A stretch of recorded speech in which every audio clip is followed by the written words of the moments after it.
181. Can you guys do it at another time? Merlin's beard, we can finally have a peaceful Halloween. Cedric sat back in his chair looking a little haggard, a bat, put there by Avada, perched on his head. He shoved roasted beef and pumpkin pie into his mouth, talking around a full mouth. Now that I think about it, when was the last time we had a normal holiday like this? He couldn't speak quietly. Everyone in the castle had gathered in the great hall, eating and drinking and making merry, so the place was full of cheerful noise. Even though he was less than half a meter from Avada, he still had to raise his voice to be heard. Swallow first, about 3 years ago. Avada forced down a chunk of meat that had stuck because he hadn't chewed it, took a sip of water, and sighed. This time last year, the basilisk attacks began, and the year before that, a troll was loose in the dungeons. And then it was taken down by the savior after his seal was broken. Someone else, lounging and relaxed, praised, "Truly amazing, he's beaten Voldemort 3 times already." "But Ken's the one who contributed most this time," another argued. "Stop comparing. Solving the basilisk thing took everyone," a third replied. "Yeah, when Ken insisted it was the basilisk, I didn't believe him. Who would have thought those school governors could be so mad?" someone else muttered. "But they got what they deserved, sent off to the Dementors." Speaking of which, if Sirius Black ever gets out of Azkaban, will the Dementors have any hope? Are Dementors even reliable guards? You can't compare Black to them. Azkaban's been around forever, and only one person has ever escaped, came the answer, and the conversation drifted on. The 4 long tables in the Great Hall were piled high with every delicacy imaginable, and students sat shoulder to shoulder, stuffing themselves. Everyone knew this Halloween felt like a rare, calm one. The Hogsmeade ban on Saturdays was still in effect, so most students hadn't spent the morning snacking at Honeyduke's or the 3 Broomsticks. The food on the tables was disappearing faster than usual. At the staff table, the professors looked unusually relaxed. Professor Lupin was smiling, glass in hand, chatting energetically with Professor Flitwick while waving his arms. Dumbledore was leisurely carving a steak and talking with McGonagall. Hagrid and Professor Sprout were swapping stories. Even Professor Binns seemed pleased to meet some visiting ghosts. Snape, however, sat alone with a drink, leaning back and swirling his glass, his eyes flicking toward Lupin more than once. When the feast ended, Hogwarts ghosts drifted out of the walls and tables and formed elegant patterns for a little glide show. Dumbledore had even invited the Headless Hunt to help him stage nearly headless Nick's beheading, which drew rounds of applause. The ghost himself seemed quite proud, so no one minded the spectacle. "Phew, that was great," someone sighed. Dumbledore's voice then took on a serious note as he announced the end of the feast. Students began to leave in 2s and 3s, heading for their common rooms. Hufflepuffs and Slytherins had only a couple of steps to their basements. Gryffindors and Ravenclaws had to trudge up and down tall towers with stuffed bellies.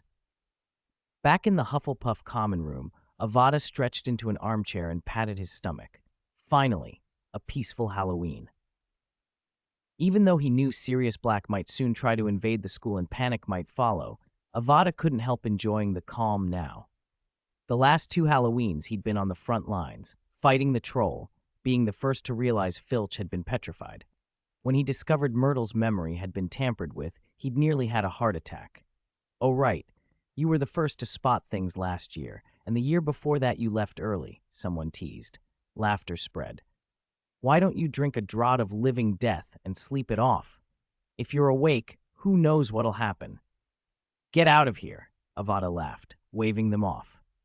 "There has to be a limit to bad luck. All students." A moment later, a loud, authoritative voice echoed through the common room, Dumbledore's. "All students, return to the Great Hall immediately for assembly." Repeating, "All students, return to the Great Hall immediately for assembly." The Hufflepuffs hesitated, exchanging glances, and their looks inevitably settled on Avada. Someone murmured, "We should make this a rule. Every time the Halloween feast ends, someone knocks Ken out right away. Except when he's just eaten." "He's had his fill," one replied. "Enough joking. Dumbledore's calling everyone. Something big must have happened. Let's go."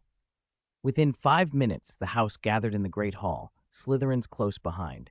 The Ravenclaws took longer, panting as they made their way down from their tower. Gryffindors had mostly arrived earlier. Dumbledore's face was grave. "We've discovered some issues," he told the students. "The professors and I will be conducting a thorough search of the castle." At his signal, McGonagall and Flitwick tapped their wands, and the great hall doors slammed shut with a rumble. "For your safety, I'm afraid you will have to spend the night here." Prefects, take turns on watch and guard the great hall entrances. The head boy and head girl will manage things. Report any situation to me immediately. Percy, Cedric, and the other prefects stepped forward at once and took their posts. "You may send ghosts to deliver messages. Sir Nicholas, the Fat Friar, I'm counting on you." Dumbledore paused, then turned back with one more instruction. "Oh, and since you'll be sleeping here." He flicked his wand and the 4 long tables slid aside and stacked against the walls. With another wave, hundreds of soft purple sleeping bags appeared on the floor. "Sleep well." With that, Dumbledore and the professors filed out. The doors banged shut again, and the great hall erupted into a cacophony of anxious, excited chatter. 182. Peter and Blake, I'm telling you, when we went back to the common room just now, we found the fat lady. Yes, the portrait that guards our entrance. Guess what? Stop teasing and spit it out. The prefect's coming. Ahem. The fat lady's portrait was torn to shreds. There was a huge hole in it. Merlin's beard. Is that true? And I thought portraits at Hogwarts were nearly impossible to destroy, especially the one over the common room. That's exactly it. Later, Professor Dumbledore rushed over and found the fat lady hiding in another portrait. He also discovered who did it. Guess who? Ahem, it was Sirius Black. Black got into the school? Right, Percy was white as a sheet. Even the bravest Gryffindors were shaken. The idea they'd almost been set upon by a dangerous escaped convict left them rattled. Still, a few bold souls gleefully told the story to anyone who would listen, drawing a crowd of gawkers from the other houses, Slytherins included. After all, Black had only damaged a portrait and hadn't actually forced his way into the common room. That at least showed the entrance was secure, right?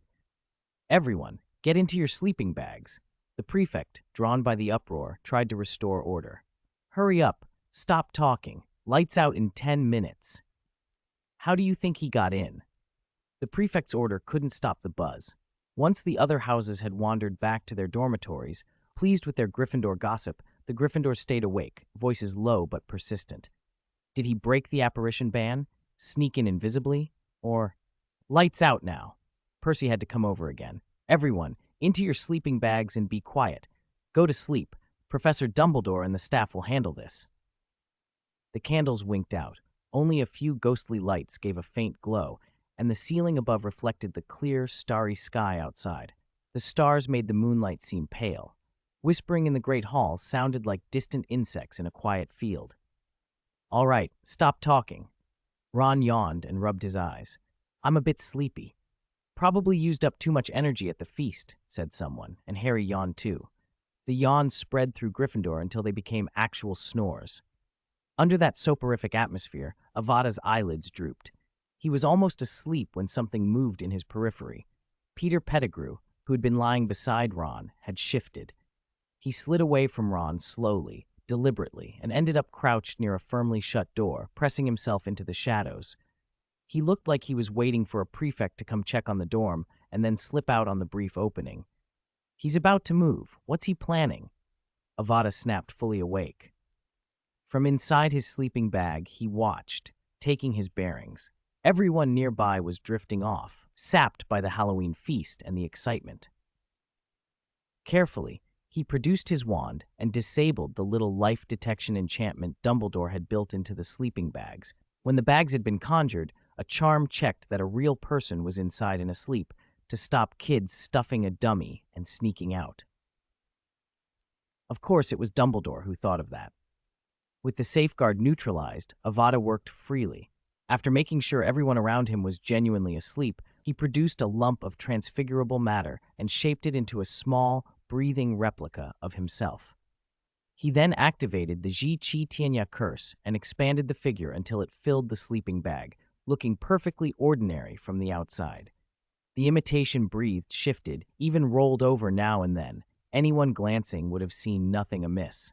Avada took his broom, slipped into the spatial interstice, and flew to where Peter was lurking near the door. Peter had a wand clenched in his teeth, probably Ron's, and his nerves were visible in the way he watched the corridor. After a moment, the door cracked open a sliver as Professor Sprout came to check on the students, and Peter darted through that narrow chance, silent as a rat, unnoticed. Not trying to escape, is he hunting black? Avada followed quickly through the interstice. Peter moved fast once he was out, heading for the humping willow. Using his small size, he reached the base of the tree and slipped into a tunnel among the roots. Avada followed on his broom. Being in the interstice, he didn't provoke the willow. Hogsmeade, the shrieking shack. Panting, a huge black dog lay in a corner, tongue lolling. Sirius had run fast to avoid Hogwarts' pursuit. Luckily, after escaping, he'd scavenged and hunted enough to eat properly, and his strength had begun to return. If he'd tried to make that run straight out of Azkaban, he might not have lasted. Peter, Sirius muttered as he shifted back into human shape. He found a cache of hidden food and water, shoved some in, and drew his breath more evenly. I was reckless. Shouldn't have attacked the fat lady. I still can't get into their common room, and I made things worse. But this isn't over. I will kill you. I will. Petrificus totalis incarcerus. Before he could change into the dog again or catch his breath, two spells slammed into him from the doorway like lightning. They struck true and left him utterly immobilized. He turned his head toward the entrance, startled, and saw a face he would never forget looking back at him, eyes full of complicated emotion. Petter! In the old, silent, shrieking shack, the scream rang out, terrible and piercing, as if the place itself had been dragged back into the past. 183. Reunion of 3, long time no see, Padfoot. Peter Pettigrew slowly lowered the arm holding Ron's wand and revealed a strained smile to Sirius, bitter but edged with a genuine, if twisted, joy. Padfoot, Sirius threw his head back and roared, "How dare you say that name?" Peter tried to force a smile and failed. "You killed James, you killed Lily, and now you want to kill me, and you still say that name. You don't deserve it, you filthy, despicable rat. Traitor!" He twisted in his bonds, shivering as he tried to break free. The rotten floorboards creaked under the motion. "Go on, then. Kill me. Satisfy yourself." "Come on, kill me," he shouted. "I'm telling you, traitor, even if I die now, I won't go to James like this. I won't look him in the face. I'll become a ghost and tell everyone what you've done. I'll tell your old colleagues, those who wanted nothing but to catch someone like you who killed their friends." Peter watched Black without trembling. "I'll tell Harry. I'll tell Dumbledore. I'll tell Moonface." Sirius's eyes hollowed. For a moment, his furious voice broke into a strangled whisper and a frantic bellow at once. "I'll stick to you like a shadow. No matter what trash can you hide in, I'll find you. I'll watch you driven mad by a Dementor in Azkaban, or watch you killed by someone. Only then can I go to James. Do it, scum! Kill me!" "I'm sorry, Padfoot." Peter's voice was rough and thin. "It's not." "Ha! Still trying to argue." Sirius barked, then laughed, a sound half hysterical. "Look at you. You have me right where I am. One thought could end me, and yet you still stand there arguing. Has that pretense gotten into your bones, or are you afraid of what I'll do once I'm dead and haunting you?" "It's useless, Peter. Dead or alive, you'll get what you deserve." "All right, Padfoot." Peter raised his voice, loud enough to drown Sirius's weakening roar. "Even if you don't trust me, will you at least give Moonface some time to understand the situation?" Sirius lunged to curse, but his words choked off as if something had caught in his throat. He stared, sunken eyes nearly bulging, toward the entrance of the shrieking shack. Remus Lupin stood there, stunned. Peter. For a moment, Lupin simply stared, incredulous at the swollen, bitter face before him. "I didn't expect you to actually be alive. I thought you'd already been surprised by the note." Peter smiled thinly. "Kill him, Remus." Sirius went frantic, roaring again. "He's the traitor who betrayed James and Lily. Not me! Not me! Not me!" "Explain, Peter," Lupin said quietly, taking a half step back, one hand pressed to his waist where his wand would have been. "To be honest, I don't understand why you pretended to be a rat for 12 years, but you invited me here. Tell me your side." "You'd better hear Padfoot out first, or he won't calm down," Peter said, stepping aside so Sirius could face Lupin. Sirius saw the face that had been so familiar, so hated, now gaunt and raw, but still burning with something fierce. Lupin's mouth moved. He looked torn, unsure what to say. "Don't be fooled by him," Sirius snapped. But the frenzy in him went on. "He joined Voldemort. He betrayed James and Lily. I wasn't the secret keeper in the end. It was him." "What?" Lupin and Peter both reacted. "We changed the secret keeper in the end." Sirius panted, the exertion of the roaring having drained him. His voice dropped until it was nearly a whisper. "I was the one who suggested to James that we change the secret keeper.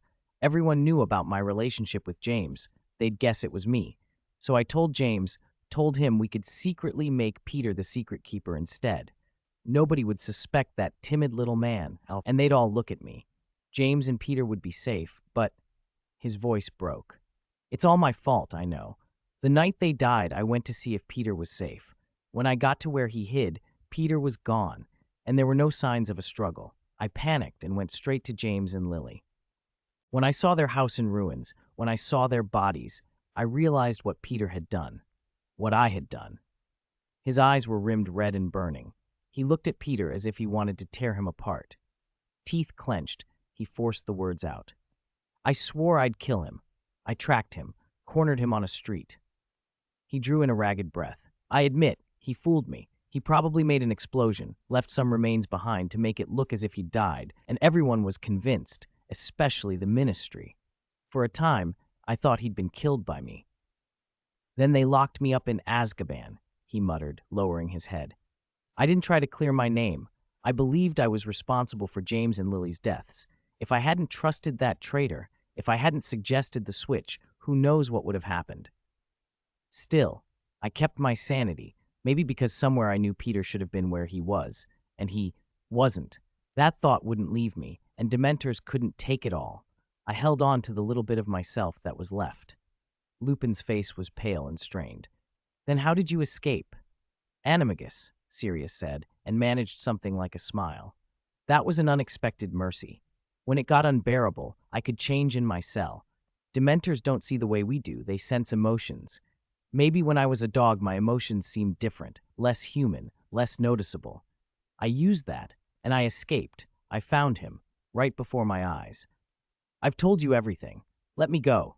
Let me kill him, Remus." He found some strength and roared again, but Lupin remained silent, watching Peter. Peter, who had been closing his eyes as if warding off a Dementor himself, opened them and wiped at them. His voice was slightly husky when he spoke. "And you, Padfoot, can you calm down and listen to my story now?" 184. Brand new dwarf, brand new dwarf. "You have no story besides lies," Sirius shrieked, struggling.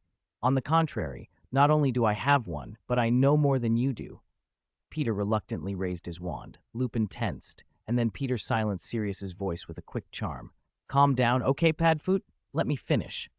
He slumped against the wall, breathing the cold, decaying air of the shack. "Padfoot is right. I was James's secret keeper, but I never betrayed James and Lily, nor did I voluntarily tell that secret to Lord Voldemort." Sirius's body started to thrash. "Then how did he get into James's house, and why didn't you tell Sirius at the time?" Peter's pupils narrowed as he went on. "What happened next sounds unbelievable, but it's true.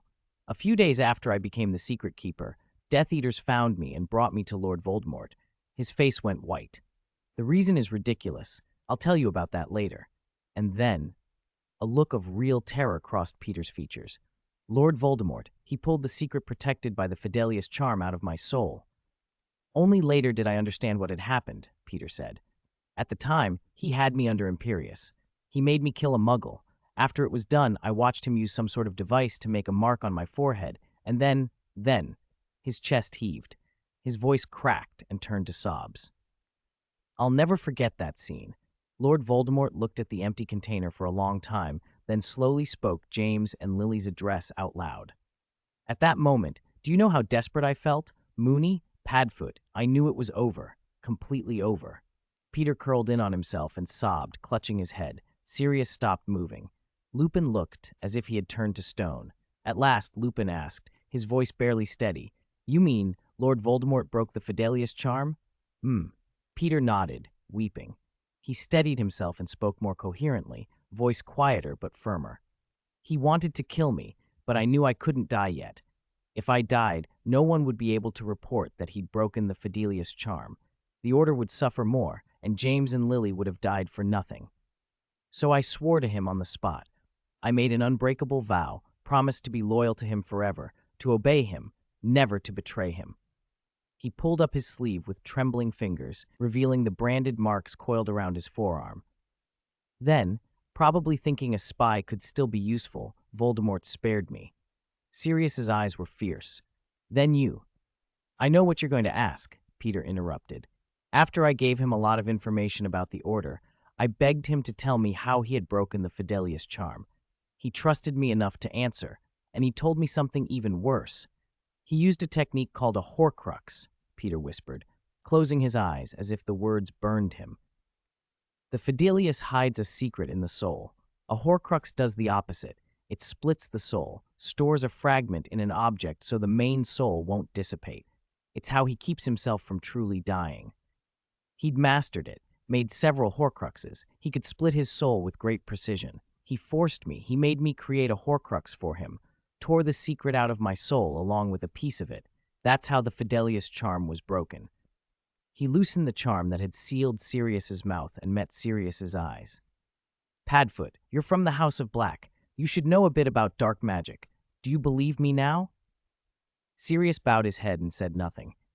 But from that conversation, I learned something worse, Peter continued. He'd made multiple Horcruxes. He could not be killed unless those Horcruxes were destroyed. The Order and the Aurors didn't know this. If I stayed loyal, they'd never have a chance. I was the only one who knew, and I was bound by that vow. The Horcrux method gave me a way to break the unbreakable vow, he said. So I begged him to teach me how to make Horcruxes, so I could serve him forever, be his eternal servant. He refused to teach me everything. Telling me about them at all was a huge trust. But he did tell me something, enough to set a desperate plan in motion. Peter conjured a cup of water and drank it in one gulp. He taught me the principle of splitting a soul, murder. With malicious intent, Sirius supplied softly, calmer now. You have to realize the act is evil. Peter nodded, tears in his voice. Yes, malicious intent. I don't know how he transferred the actual soul fragment to the Horcrux he made from me, but if he can do that, he can make Horcruxes for others. He could create immortal followers and control them. Maybe that's the true meaning of Death Eater. I couldn't let that happen. Peter's eyes hardened. Although he didn't give me the full Horcrux technique, knowing how a soul could be split was enough. But that knowledge was too deep for someone like me to master quickly, and Padfoot was hunting me, trying to stop me from concentrating.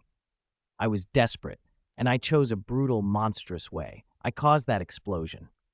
He shut his eyes, voice breaking. I killed 12 people at once. That killing tore my soul apart, Peter said, voice raw, and it broke the unbreakable vow. I know I'm unforgivable now, but only by doing that could I free myself and go look for Voldemort's Horcruxes. For a long time, the shrieking shack was silent but for soft, pained breaths. Then Lupin and Sirius finally spoke up, voices small in the vast room. If you broke free, Lupin asked after a while, why didn't you go to Dumbledore? Sirius, eyes rimmed red, fixed Peter with a look that was equal parts fury and pleading. Dumbledore is far more capable than you. Why didn't you tell him and let him look for the Horcruxes? I'm sorry. I can't say. Peter ground his teeth and gripped his left wrist with his right hand, as if holding something back.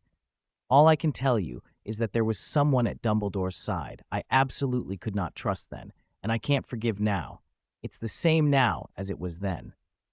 It was that person who told Voldemort the prophecy, the one that led to James and Lily's deaths. Remus's back hit the wall. The floor under Sirius groaned again. Who is it? Sirius's eyes narrowed into hungry slits in the dim light. Tell me who it is, Peter. Tell me. And then you'll go try to kill him like you tried to kill me before, won't you? Peter said warily. I can't let you do that. He's useful to Dumbledore. He can't die yet. Useful? Sirius bellowed. Voldemort's been sealed. Dumbledore has a Horcrux. He doesn't need anyone to finish him off. Who is it? Snape? Mundungus? Remus and Sirius demanded together. Peter said nothing. He watched Black, restrained and roaring hoarsely until his voice broke. It's no use if you don't say it. Sirius glared at him, but the look now was pure, blinding anger, no longer the murderous hatred that had filled him before. I'll find him myself. Whoever he is, he won't escape in the end. I swear it. That would be for the best. Peter gave a humorless little laugh. My being secret keeper was exposed because of the prophecy. Voldemort captured a foreign seer. Who she was, I don't know, and he deduced I was the secret keeper from that seer's words. That idea probably came from that man. But in any case, he went on, after I heard Voldemort had been sealed, I knew he wouldn't be gone for good as long as Horcruxes existed. He'd come back sooner or later. So I kept to the edges of the wizarding world to investigate. Before I moved in with Arthur, I went to a lot of places. Lestrange's, Avery's, Knott's, every place Voldemort had been. And finally, I found some clues. Peter's mouth twisted into a faint, triumphant smile. I'm 50 or 60% sure I found the location of a Horcrux. Where? The two of them asked at once. We'll talk about that later. I'd rather Dumbledore be the one to destroy it once he knows, instead of adding more variables. His face darkened. There are countless protections around it, all in Voldemort's style. I couldn't get in. I didn't dare tell Dumbledore outright, so I stayed at Arthur's, hoping he'd give me an opportunity. By the time I'd waited, Voldemort was sealed, and Dumbledore probably uncovered the Horcrux secret too. Maybe I wasted all those years. To be honest, Peter said, when I first heard Voldemort was sealed, I almost went straight to Dumbledore. Being a rat for over a decade, it nearly finished me. But after Dumbledore's speech, I changed my mind. He took a steadying breath. Padfoot probably doesn't know this, but Moonface, you must have heard, after Voldemort was sealed, Dumbledore publicly denounced the blood purity ideology. He was right. Defeating Voldemort doesn't end it. As long as blood purity exists, as long as those pure-blood families who bankrolled Voldemort and bred Death Eaters remain, the wizarding world won't be truly safe. James and Lily's death won't be avenged. When I thought of that, I knew there was still something I could do. Voldemort isn't truly dead. There's always a chance he could be rescued, and all the core Death Eaters know I sided with them. If they believed I wasn't dead and that I'd secretly gathered information to help rescue Voldemort from Dumbledore, how big a catch do you think I could make? Sirius and Remus were silent. I know what you're thinking, Peter said with a bitter smile. You think maybe I'm acting. Maybe it's all lies. Will the place I'm about to send Dumbledore to be a trap? Will my plan to go undercover with the Death Eaters be just a way for me to disappear? Does Dumbledore even know you came, Wormtail? He knows, Remus said. How long until he gets here? Soon. Once he realizes Black isn't at the castle and that I've been gone long, he'll come to check. Then I'll wait for him here. Peter tossed his wand to Remus. But hurry. That wand's Ron's, Arthur's son. I borrowed it while he slept. I have to get it back. Peter, Sirius watched him, torn. After 12 years of betrayal, hatred made it impossible to trust the rat before him. And yet this Peter, so weary, so contrite, moved like the friend who had once run beneath the moon with James and Remus. Two almost forgotten thoughts warred in Sirius's chest, leaving him uncertain for a moment whether he could trust Peter Pettigrew again, whether he could even call him Wormtail. Avada felt a cold knot of fear tighten in his stomach. He'd been standing in the shrieking shack, listening to the three of them, listening to Peter's performance, and in his hands he held the key to everything. He knew Peter Pettigrew's original self, the consummate traitor, a coward who clung to power to survive. That Peter had once been willing to betray his friends for safety and advancement. Hearing this Peter, heartfelt, penitent, willing to risk himself for the greater good, made Avada realize how much the truth could be twisted. He had woven memory and spirit together, altering Peter's recollections so the man believed fabricated motives. Peter's guilt, his tiny sparks of Gryffindor courage, his private regrets, these made the lie convincing. A plausible story, fitting the man's nature, and he would accept it and act as Avada wanted. The realization terrified him. That power could turn friends into enemies, traitors into heroes, enemies into loyal servants. It could make people not themselves, turn living people into programmable machines. Could the current Peter still be called a traitor? Should he be held responsible for crimes he no longer remembered? And most chilling, could Avada himself control that power without abusing it? If the technique leaked, If someone with worse motives learned to twist hearts and memories, what tragedies would follow? Avada's palms were slick with sweat. He clutched the small bottle in his hand until the glass creaked, a vial filled with a white, shimmering light. Inside was Peter Pettigrew's true, original memory. 186. Dumbledore arrives. A blinding, golden pressure of magic burst into the dim, shrieking shack, making those present narrow their eyes. Dumbledore had appeared, still wrapped in a flawless disillusionment charm. Everyone. He watched them for a moment longer. Only when he saw the three of them sitting or standing in stunned silence did he drop the charm and reveal himself, startling them all. "Dumbledore!" Sirius shouted before Peter or Lupin could react. "Tell me, who leaked the prophecy to Lord Voldemort?" "You have to tell me, Professor." "I must ask for a little patience, Sirius," Dumbledore said gently. "Before I answer, could someone bring me up to speed on what's happened here? I confess I'm rather confused." His look swept over the three in the shack with a mixture of astonishment and something like grief. The surprise he felt was hardly less than when, 2 years earlier, he had received the letter detailing Voldemort's mental peculiarities. Pettigrew isn't dead? Sirius, who just escaped from Azkaban, is getting along with Lupin and the others? He even knows who leaked the prophecy. What on earth happened here? An hour ago, when Lupin had come across the castle and told him he'd received a note from Peter Pettigrew inviting him to the Shrieking Shack, attaching a number of tiny private secrets as proof, Dumbledore had been very surprised. He had been wary that the note might be a ruse, so he'd asked Lupin to wait while he checked Lupin's office carefully. In the end, he had trusted Lupin's judgment as a member of the Order and as defense against the dark arts professor. He had given him a feather from Fawkes and told him to proceed cautiously. After finishing his rounds of the castle and noting that Lupin had been gone longer than seemed right, Dumbledore had come to the shack himself and seen a most peculiar scene. The man believed dead was alive, and two supposed enemies sat together as if nothing were amiss. "I'll explain, Professor." Lupin sighed, then spoke slowly, telling Dumbledore everything.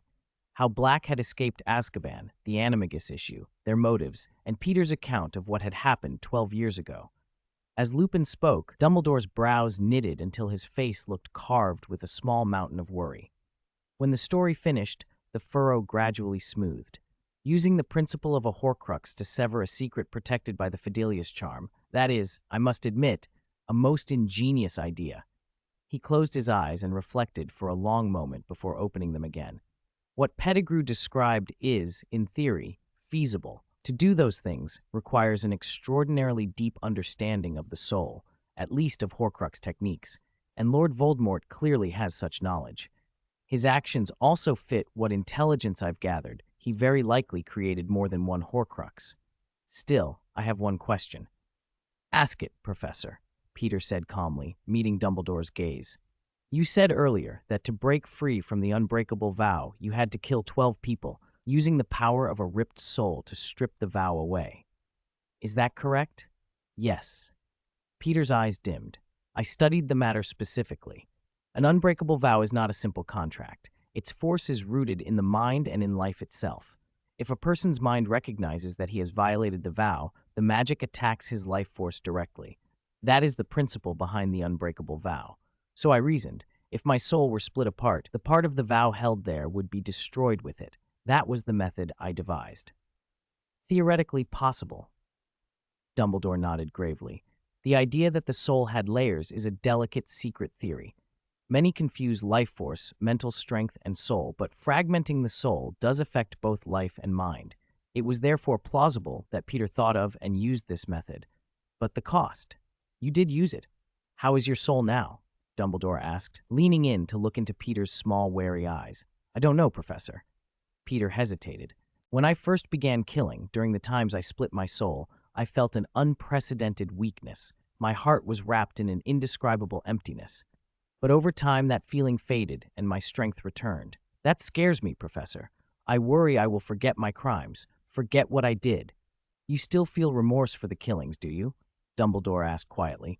"Every moment?" Peter's face showed a flicker of shame. "Yes." Dumbledore regarded Pettigrew with a gaze full of conflicting emotions.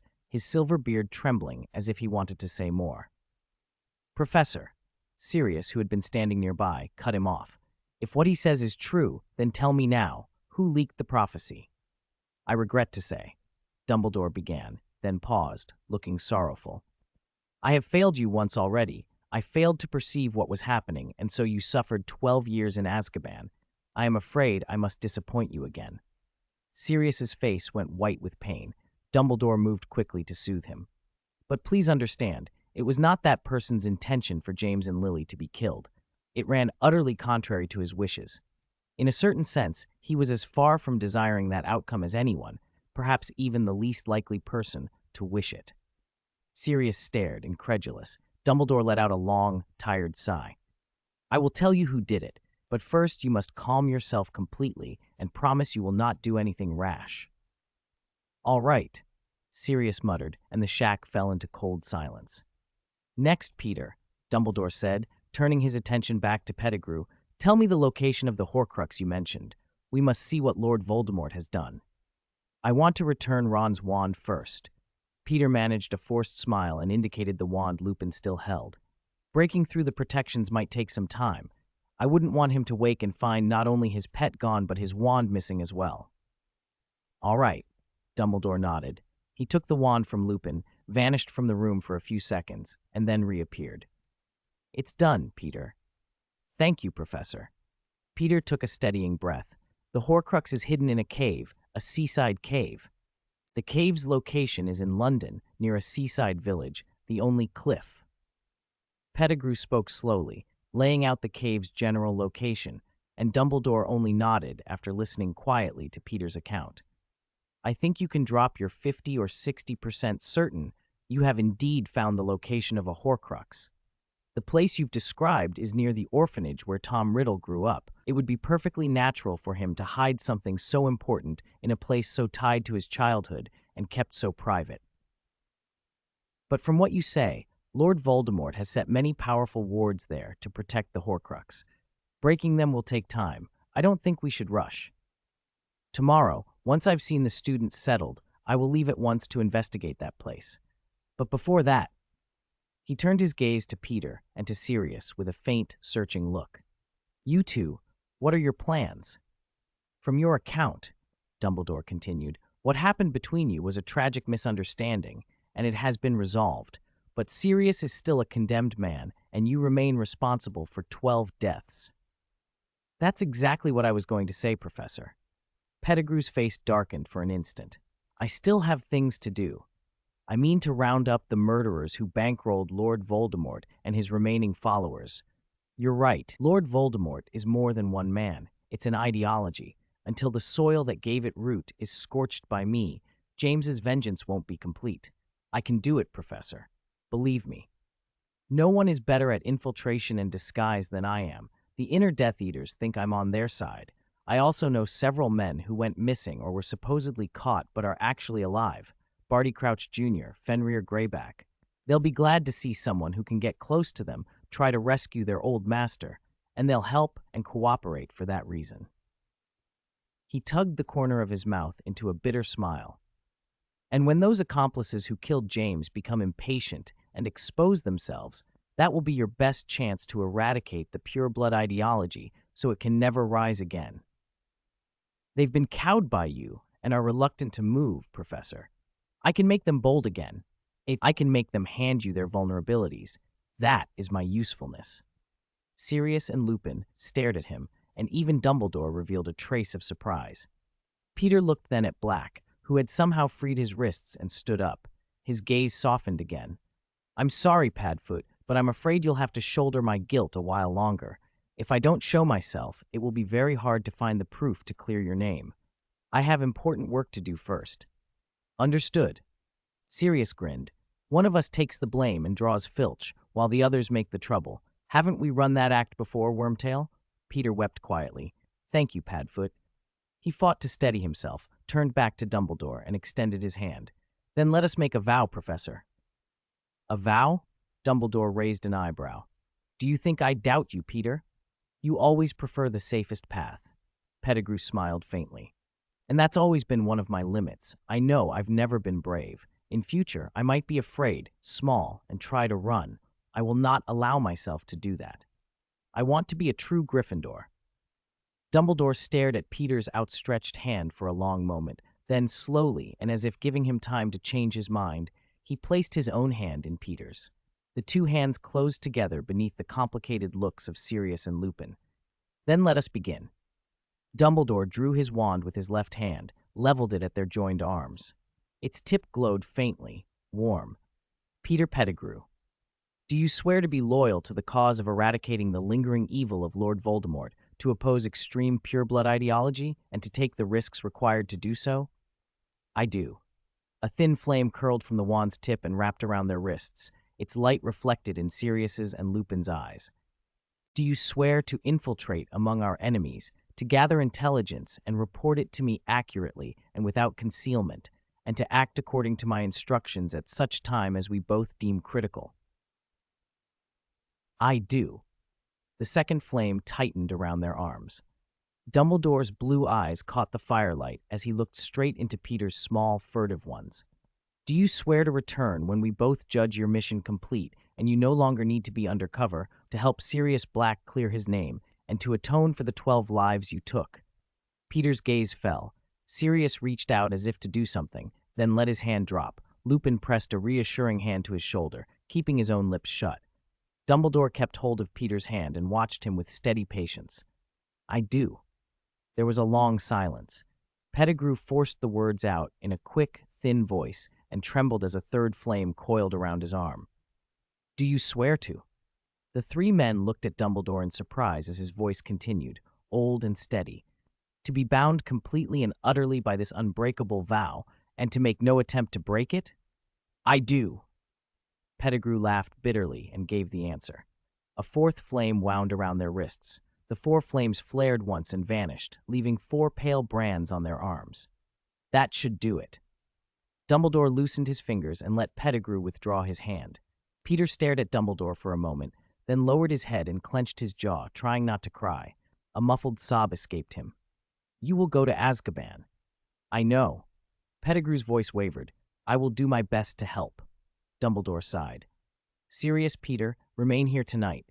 Tomorrow I will bring you to my office to make further arrangements. Professor Lupin, let us return." "I'd like to stay a little longer," Lupin said quietly but with gentle firmness. "I want to speak with them." "Very well." Dumbledore looked at the 3 of them in the shrieking shack. Then with a faint flash of light, he vanished into the dark. 188, on the verge of depravity. Whew! Avada stood in the secret laboratory that had appeared in the room of requirement, still panting from his sprint. His hands trembled as he frantically organized materials. His face was deathly pale. An unwashed, cold sweat ran down his forehead, soaking his brows and threatening to drip into his eyes. He no longer cared about such trifles. "Destroy! Destroy it all!" He yanked open cabinet after cabinet, pulled out every scrap of his recent research on mental magic and memory, and piled the papers in the center of the room. Once he was certain there wasn't a single page left hidden anywhere, he stared at the tall stack of notes and manuscripts and let out a long, ragged breath. Then he grit his teeth and, with a vanishing spell, reduced months of work to nothing. He was truly terrified. Avada had seen everything that had happened in the shrieking shack with his own eyes. Nothing had strayed from his plan. The reconciliation of the 3 marauders, Peter and Dumbledore, binding themselves with an unbreakable vow to infiltrate the pureblood families, every turn had gone according to what he had engineered. Even Peter's apparent willingness to propose the vow had been nudged along by the subtle hints Avada had planted. And though Peter had shown signs of hesitating near the end, the combined pressure from inside and out had forced him to complete the vow, just as Avada had expected. Because he had been there and understood every detail, the impact hit him harder than he had imagined. Comparing what he had made happen with the truth he remembered left a gut-level revulsion that almost made him sick. He had completely rewritten a piece of history and twisted a human soul. What began as a pragmatic plan to keep tabs on the pureblood faction after discovering Peter's latent abilities had become an ethical abyss. Inspired by a dark wizard's experiment on deathly power, he had conceived a method to alter memories in order to change behavior. Back then, he had told himself that Peter was a contemptible coward and traitor, someone who deserved whatever came to him. He wanted a seamless story. No betrayal, no bitter turnings, only old friends clearing up misunderstandings, reconciling, and standing united for the future of the magical world. In the end, he had succeeded. He had forged an asset from nothing. Dumbledore had been deceived by the fabricated history. Sirius and Lupin had re-emerged. Dumbledore had recovered the last Horcrux. He had even uncovered Regulus Black's secrets and eased Black's turmoil. It all looked so beautiful, like a fairy tale. And that was the worst part. Seeing someone he had labeled a coward and traitor grow into a person willing to shoulder his sins and fight for the common good, someone who could, in another telling, be called a hero, forced Avada to remember that Peter was not a cardboard villain, but a living, whole human being. A person with preferences, regrets, laughter, and pain. To alter memories at will, to reshape personality and manipulate conduct, that is what one does to tools. People are not tools. No matter how reprehensible someone might be, they remain human. They should be judged, punished, or scorned according to their crimes, but not turned into instruments. Only now did Avada see how monstrous his act had been. He had almost become what he despised, like Voldemort and other dark wizards, treating lives as changeable resources. Had he not come to this realization, he would have continued to congratulate himself for the greater good and slid further down that path until he could no longer tell people from tools and would use everything without restraint. That loss of empathy, that erosion of one's own humanity, is the hallmark of a dark wizard. He had nearly crossed the line. "How terrifying," he muttered, staring at his still shaking pale hand. He forced a bitter, ugly smile. "So easy to fall, so quietly. But it's my fault. I dug too deep into the dark arts. Mental magic is the most dangerous of all, and my work into the soul was a blindfold." When one studies the very basis of life, it becomes all too easy to treat it as a mechanism of parts, to forget the moral meanings life acquires within society. He remembered Professor Baker's admonition from that book, never lose yourself in the pursuit of truth and disregard life. At the time he had thought he could manage that. Now he knew he had been wrong. From now on, I must never do this again. He breathed deeply, pointed his wand at his temple, and plucked from his mind the memory of his current thoughts, the image of his horror and self-loathing. He stored it in a small glass vial, then glued it to the vial containing Peter's original memories, sealing the join with a bright smear of his own blood. He would carry these paired bottles with him always, a reminder of the grievous error he had made and a warning to his future self. The damage he had done could not be erased. Any clumsy attempt at undoing it would likely make things far worse. The only way he could atone, he decided, was to continue his plan now that he understood the cost. Use the opportunity he had bought at such personal moral expense to try to put things right. At the same time, he vowed to root out the method he had invented, to stake his life on ensuring that memory-altering magic, the kind that reshaped personalities and turned people into tools, would never exist in the world again.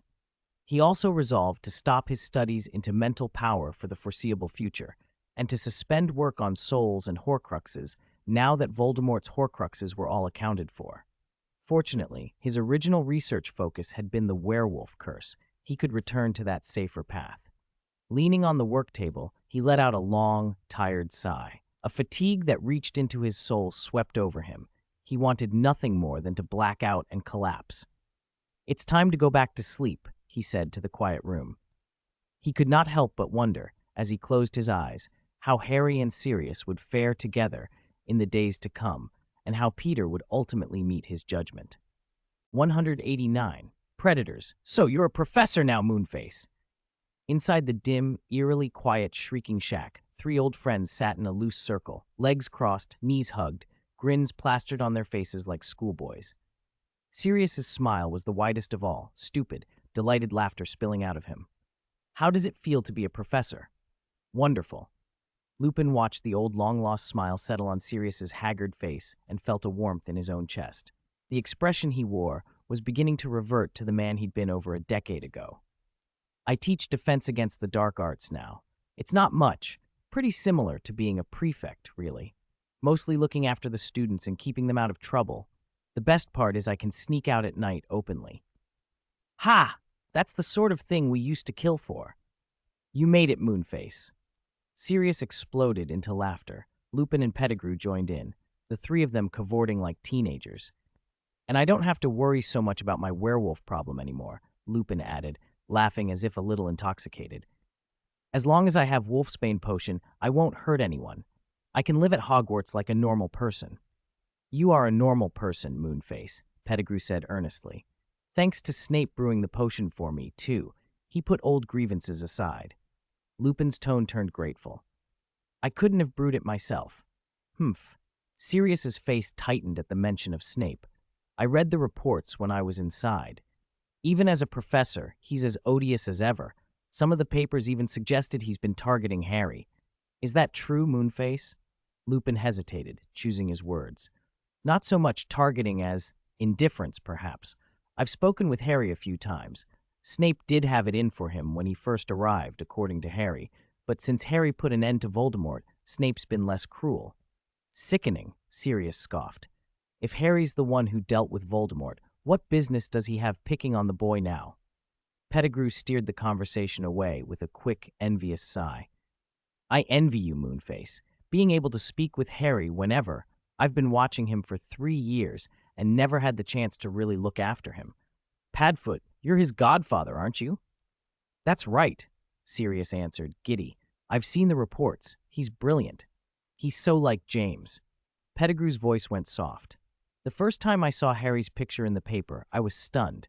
And his Quidditch, he flies like his father. He choked up for a moment, eyes wet with a strange mix of tears and laughter. His temperament, it's like Lily's. He's steadier than James was, Pettigrew added, smiling sadly. And his eyes are exactly like Lily's. Lupin's voice had the weight of affection. What do you suppose his animagus will be? The same as James's? Sirius sniffed, then brightened. We should teach him animagus. He's in his 3rd year. Time to learn. No, Lupin's expression sobered. He knew Sirius was getting carried away. Harry's not as carefree as we were. He's already faced Voldemort 3 times. Everyone watches him, and he has to guard against the malice of those pureblood families. Being an animagus leaves no room for mistakes. He almost hated to throw cold water on Sirius's joy. This night was precious. In it he felt, briefly, everything he'd lost returning. Freedom, friendship, and his godson. Oh, speaking of which, Lupin said, remembering suddenly, when are you two planning to see Harry? Should I tell him in advance? Sirius and Pettigrew exchanged a look. Their faces fell. I'm still a fugitive, Moonface, Sirius said, the excitement draining away. He looked helpless, like a schoolboy caught breaking rules. Harry would be shocked to see me. It'll be difficult to explain, Pettigrew agreed with a bitter little laugh. Ron wouldn't take it well, finding out that the greasy, middle-aged man he's been sleeping next to for years is actually... We'll follow Dumbledore's arrangements, Sirius said blankly. Now isn't the right time. Then we'll talk about it when you're both ready. Lupin rolled his eyes at their timidity, dismayed at 2 old friends who were suddenly shy of kinship. In the meantime, we could send him a gift. At the suggestion, Sirius perked up again. He should at least know he has a godfather who cares. Christmas is coming. Let's send something. What do young seekers want these days? Any new broomsticks? Pettigrew asked. I read the Cleansweep model Harry has is a little old, won't give him much advantage. There's a new one everyone's been talking about, Lupin said. The Firebolt. I've heard Harry mention it with his friends. He'd love one. I'll buy it for him, Sirius cackled. There's a private vault near Grimmauld Place. The money in there should cover a broom. How many galleons were in that vault? 4 zeros? 5? I can't count. I'll ask Creature. He's still alive, isn't he? He should be, Lupin nodded. Even if we're only going to the place to get a present, I'd rather not go near that house otherwise. Sirius grumbled. You'll have to put up with it for a while. Don't forget, you can't show your face in public now, Pettigrew said lightly, watching Sirius's expression fall. Where do you think Dumbledore will put you, Padfoot? You two must come visit often, Sirius mumbled. Moonface can visit. I can't stay out long. The gleam in Pettigrew's eyes dimmed until his voice dropped almost to a whisper. Remember my mission. Lupin's face hardened. Pettigrew's meaning was plain. Everything they did still orbited the loss of James and Lily. Pettigrew's last words hung in the stale air of the shack. James and Lily's revenge isn't complete yet. All right, children, it's time to wake up. A soft, impossibly clear elderly voice filled the great hall and slipped into the minds of every student, awake or asleep. It washed away their drowsiness like morning light, leaving them refreshed and alert. Ugh. Avada rubbed his eyes. He'd hardly slept after sneaking back in last night, so Dumbledore's little wake-up trick barely registered. He'd probably need a bottle of invigoration potion later. He forced himself out of his sleeping bag, shrugged into his wizard robe, and glanced up at the staff table. Besides Dumbledore, only the heads of the four houses remained, looking unusually calm, Snape included, as if nothing had happened. Lupin's seat was empty. He must have spent the night elsewhere. Looks like everyone slept well, Dumbledore said, as if nothing were amiss.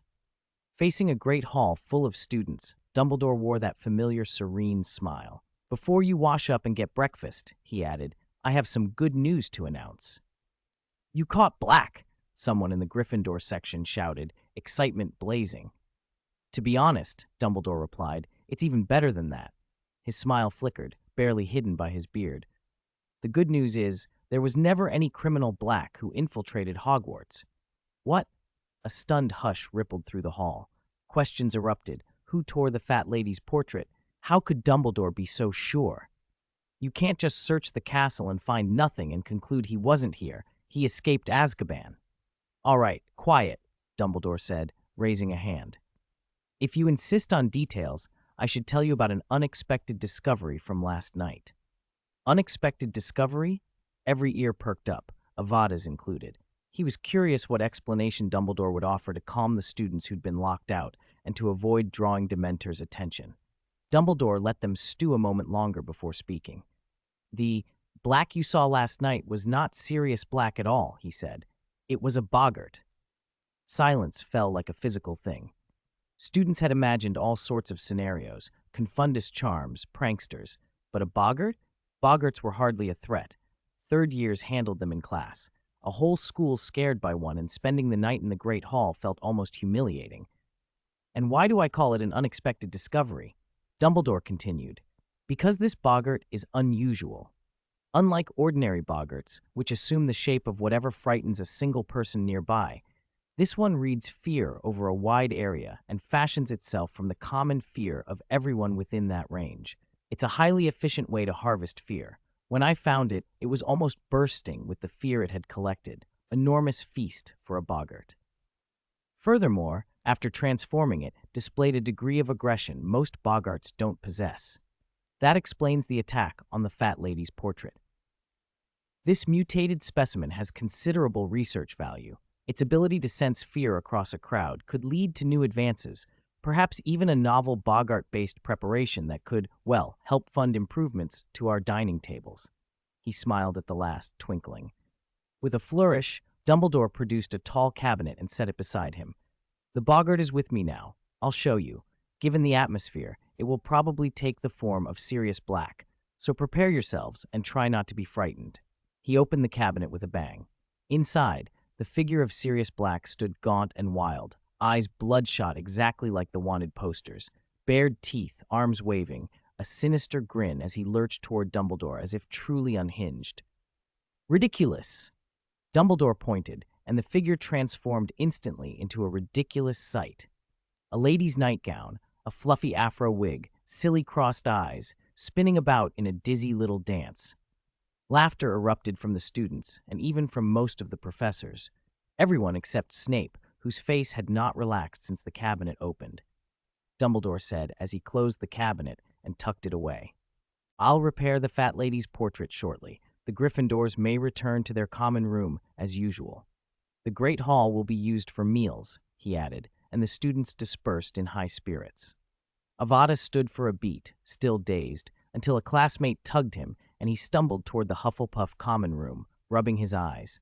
He couldn't shake the image from the cabinet. If he wasn't mistaken, that figure had looked uncannily like the real thing. How bold, he thought. Dumbledore actually went along with it. He pushed the thought aside. There were other matters. Before Christmas, he had to finish assembling those two devices, and once they were complete, then he could step into the magical world. This is a placeholder, an attempt to fetch the chapter from tweetshar.lab.com/novel 5T354/Hogwarts My Name is the Unforgivable Curse, Chapter 1 failed with the error that the server returned an empty chapter. If you can see the chapter on the normal website, try opening the URL there and trying again. It may also be that you attempted to retrieve an AI-translated version of a novel that has not been AI-translated. 192. Another use of the animagus, animo. Inside Avada's private laboratory in the Room of Requirement, he rehearsed under his breath, animagus. The lab had been completely rearranged. The usual clutter of cabinets and table had been shoved into a corner, leaving a large, cleared space dominated by a massive instrument.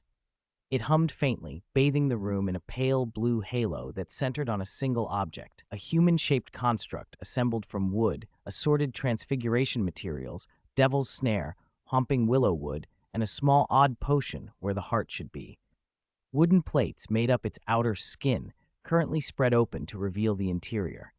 Coil-like masses of homping willow and devil's snare served as muscles, flexing around a skeleton of some red crystalline material. The thoracic and abdominal cavities were packed with organs crafted from various transfiguration substitutes. The head, by contrast, was seamless, no visible internals. And at the center, suspended where a heart would be, floated a pale red potion. Like a true heart, it sent filaments threading through the body, making everything pulse together as if it were alive. Amato, animo, animato, animagus. Avada intoned again. He pointed his wand precisely at the potion, then withdrew it and ran a painstaking inspection of every component. Only when he was satisfied that everything was in order did he relax a fraction. The person who first worked out the animagus ritual really was a genius, he muttered to himself, half in awe. Watching the pale red liquid deepen in color, Avada thought about the immense breadth of knowledge required to create such a stable, reliable ritual. Not just transfiguration, but advanced potions, herbology, curses, and even psychodynamics. The original research must have been arduous and long. He had only managed to piece the process together himself over the past months, consulting Nicholas Flamel's vast notes, dredging a few scattered memories, and sneaking material from the restricted section. Even so, he hadn't restored the ritual to transform himself. He'd adapted it to animate his most complex alchemical product yet. When he first reconstructed the ritual, Avada had hesitated about becoming an animagus. After thinking it through, he concluded that for him, being an animagus offered little practical advantage. Concealment? What kind of concealment could beat the Jichianya curse? Combat? A transformed animal wouldn't stand a chance against a wand-wielding wizard. Exceptional traits like flight, speed, shrinking, or echolocation could all be accomplished by other magics. He'd even developed a spell for spontaneous flight recently. After spending vast resources and months of effort, the only payoff would be occasionally acting cute. If animagus were truly that useful, its study would be widespread. Instead, it was rare, tightly regulated by the ministry, and treated as a guarded specialty. Yet the technique itself wasn't impossible.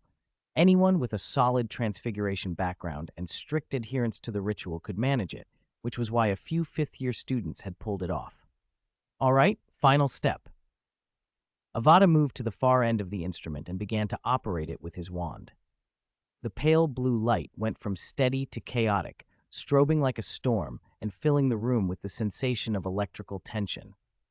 The potion, which had been darkening slowly, abruptly completed its transformation and turned a vivid blood red.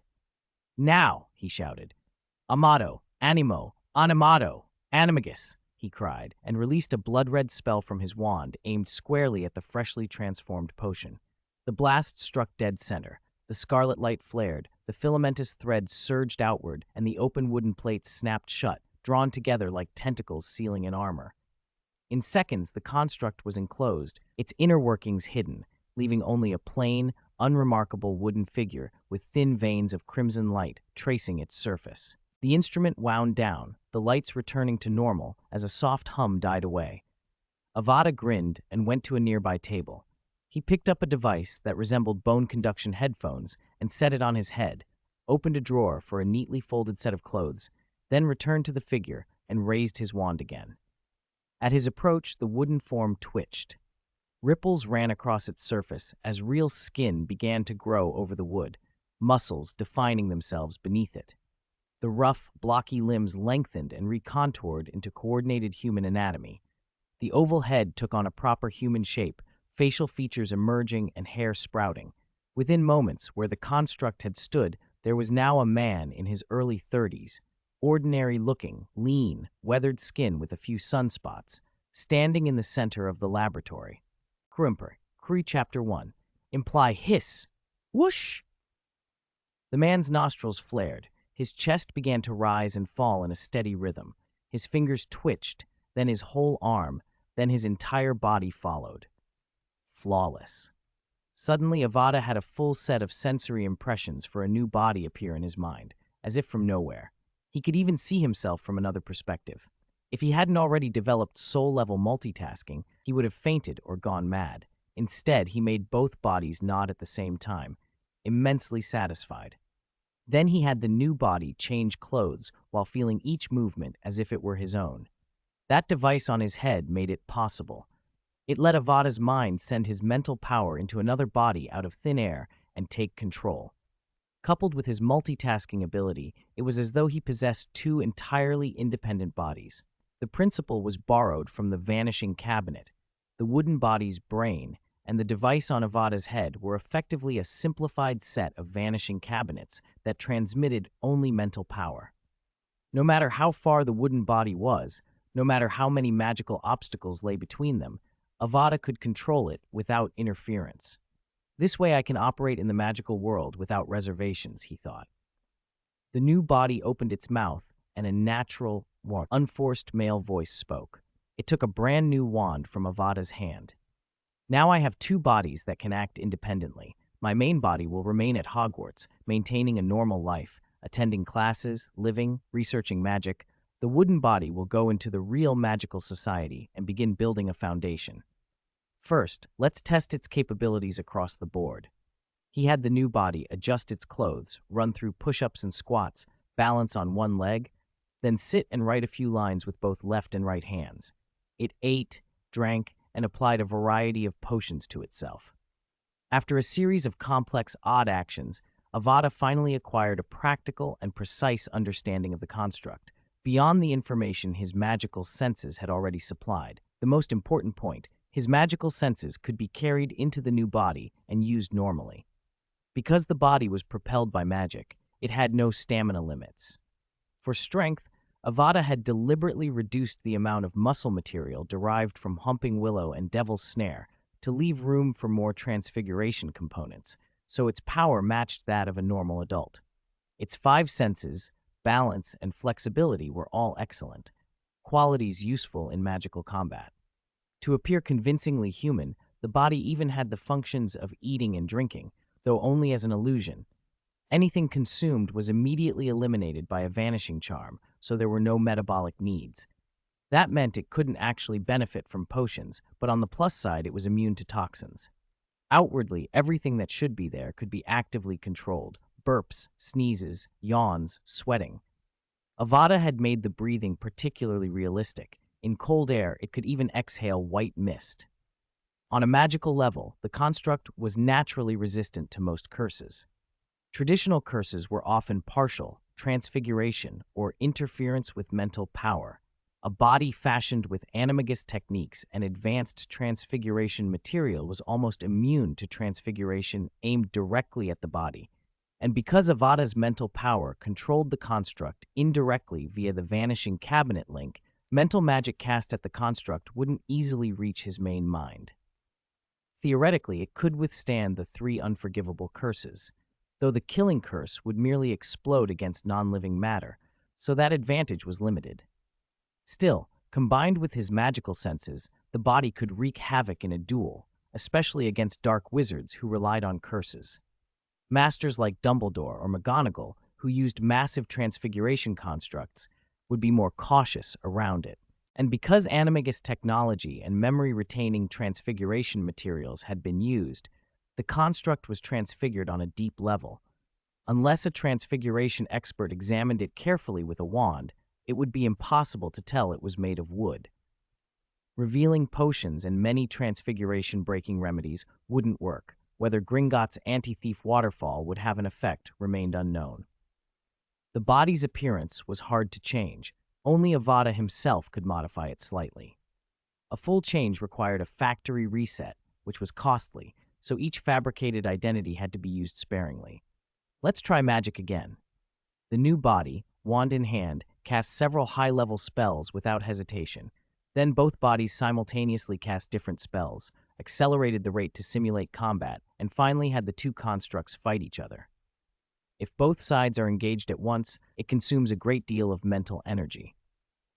After the high-intensity tests, Avada slumped into a chair and pressed his fingers to his temples. He looked a little pale. If this continues, my mind could get confused. I'll need to coordinate the life rhythms of both bodies, stagger high-consumption activities. Lucky this body doesn't need to be sent to the other side of the planet. Otherwise, I'd be unable to sleep for 24 hours. A flicker of doubt crossed him. That day shouldn't come, right? He shrugged it off. I'll deal with it when it comes. For now, let's pack and go. Using the new body, he pulled a suitcase from the corner and opened the space under an undetectable extension charm. Inside were alchemy tools, a few basic healing potions, some books, an old flying broom, and a mixed handful of galleons and sickles. Enough. He forced a smile, switched the suitcase back to concealed mode, and checked the daily essentials, Muggle currency, food, water, then closed it securely. The setup had been inspired by Newt Scamander. Avada remembered the Ministry's restrictions on undetectable extension charms, but figured a plausible explanation would suffice for his new identity. The construct stood, smoothed its clothes, tucked the wand into a pocket, and picked up the suitcase. With its weathered features, it looked exactly like a dusty traveler. From now on, this identity will be called, Crew Impuri. 194. New customers at the Leaky Cauldron, December, Christmas. After the terrible turmoil of last year, the students of Hogwarts were eager for a truly happy holiday. The most visible sign was the unprecedented number of students who chose to stay at school for Christmas, many of them Muggle-born, who had been terrified at the same time last year. As the students who had ended the Basilisk conspiracy and exposed the Board of Governors, Avada, Baron, Harry, and Luna naturally drew a great deal of attention that festive day. Hermione, the twins, and others who had taken part in the events were also widely celebrated. Their deeds had long been the talk of Gryffindor. Early on Christmas morning, Avada, who'd stayed up all night looking after Crew Impuri and then overslept, woke to find himself buried under a pile of presents. Even then, the heap before him was only a fraction of what his roommates had already sorted. After counting them, Avada conservatively estimated that more than half the Muggle-born students in the school had given him gifts, with plenty from pure-blood and half-blood families as well. Even notes and parcels from parents of students he'd never met. It was far beyond anything he could repay individually. So Avada, Harry, Baron, Luna, and the others who'd received the same outpouring went into the kitchens, and with the help of the house elves, prepared 4 exceptionally lavish Christmas dinners for everyone who stayed, a return gift. They used nearly every recipe Avada could remember. During the feast, some students even propped up sticks and mimed a basilisk dance, a spectacle that amused students and professors alike. Cho had provided the idea. In short, Christmas at Hogwarts was lively, peaceful, and this time uneventful. Meanwhile, in London, thump, thump, thump. Outside a small, shabby building, a young man in an old coat and cotton hat stood with a suitcase in one hand and tapped the door cautiously and rhythmically with the other. No one answered. After several knocks, he tried the doorknob. There was a soft click. He eased the door open and was startled by the sudden clamor from inside. He slipped in quickly and shut the door behind him, glanced around, and made his way to the bar, where an older man was polishing glasses and chatting with customers. Why is old Tom so restrained? Oh, his granddaughter Hannah's back for Christmas, he thought. Excuse me, may I bother you for a moment? The young man called over the noise. He spoke with a clear American accent. Is this the entrance to the British magical authorities? Are you from the United States? Old Tom asked, surprised. This is the Leaky Cauldron, one of the wizarding meeting places. I'm Tom, the owner. I didn't expect anyone to travel all the way here on business at Christmas. I'm actually from Australia, and it's probably not exactly business, the young man said sheepishly. Do you know where the Ministry of Magic entrance is? You want to go to the Ministry on Christmas? Tom raised an eyebrow. Their department's closed down for the holiday. They keep only a skeleton staff to deal with emergencies. Their efficiency is not great right now. When will they be back to normal? The young man asked. At least another week, Tom replied. That's a bit difficult. I can't delay long. Can you tell me where the entrance is? I need to get there as soon as possible. All right. Tom didn't press for more details. He crouched under the counter, tugged out a crumpled map, and flattened it on the bar. He pointed to a small red dot. It's here. The entrance is disguised as a telephone booth. You step inside, dial 62442, tell the receptionist your reason for visiting when you're connected, and they'll give you a silver badge. He explained the procedure patiently, then warned, but don't get your hopes up. During Christmas, some foolish wizards make themselves visible to muggles after a few drinks, and with so few folks on duty at the ministry, you could be in for a long wait. By the time you get through the line, the holiday might be almost over. Do you have rooms here? The young man asked. Of course. Tom brightened. 5 sickles a night, breakfast included. The rooms are clean and spacious. Do you have local currency? If not, you can change money at Gringotts. It's just behind here, and they don't close for Christmas. I have some gold. What do you call it? Galleons? Gallons. I heard your exchange rates round here are a bit peculiar. Tom pursed his lips. They're not exactly friendly to foreigners. He recited, almost out of habit, 1 galleon equals 17 sickles. 1 sickle equals 29 nuts. He took the coins the young man set on the bar, 2 galleons and a sickle, and produced a key from beneath the counter. Your room's on the 3rd floor. If you want to buy anything, Diagon Alley's entrance is in the yard. Count 3 bricks up from the trash can on the wall, then 2 across. Tap that brick 3 times with your wand. You have a wand, right? Tom asked. Of course, the young man said with a laugh. I'm not from Ouagadougou. He pulled a dark wand from his pocket and sent a small shower of sparks into the air. Good. What's your name? Imply. He tucked the wand and key away and added with a smile, Crew Impuri. Thanks for the information, boss. I'll come back for a drink later, but I need to go to the ministry first. See you. With that, he spun and vanished with a soft pop, leaving old Tom to grumble, Apparition in a pub. That's reckless. Probably a hothead, a nearby patron who'd overheard quipped lazily. Australia's no place to mess around. I hear there are wild wizards and dark wizards tucked away in the deserts. With no magic school on that whole continent, who knows who grows up there? Could be, another shrugged, but that's the ministry's worry. Still, someone muttered, why was his apparition so quiet just now? Outside, Crew Impuri stepped into a dim alley, checked that no one was watching, and removed a disillusionment charm. He walked forward until he saw the shabby red telephone booth and narrowed his eyes. It's about to begin. 195. Return to the Ministry of Magic. 62442. Ha! It even spells out magic. How simple and crude. Avada, or perhaps he should be called Crew now, fumbled at the slightly rusty dial with one hand while holding the receiver in the other, though not to his ear. The dial whirred back into place, and a woman's indifferent voice filled the phone booth. The sound didn't come from the receiver. It was clear and present, as if an invisible woman stood beside him. Welcome to the Ministry of Magic. Please state your name and purpose. Crew Impuri, Australian wizard. I wish to complete identity procedures. Thank you. The woman's voice continued without change of tone. Visitor, please take a badge and pin it to the front of your clothing. With a crisp clink of metal, a small silver badge slid out from the slot where coins would normally be returned. Avada picked it up and read the engraved text, Crew Impuri, Foreign Wizard Identity Processing. After pinning it to his overcoat, the voice spoke again. Guests of the Ministry of Magic must undergo inspection at the security desk and register their wands. The security desk is located at the end of the main hall. The floor of the phone booth trembled and began to descend. The pavement outside the glass rose until the entire booth was plunged into darkness, the grating sound of the mechanism echoing. About a minute later, a thin strand of golden light appeared in the distance, widening and brightening until, with a sudden rush of brilliance, the far side of the booth opened onto a vast chamber. The Ministry of Magic wishes you a pleasant day. The door clicked open, and Avada stepped out into the ministry.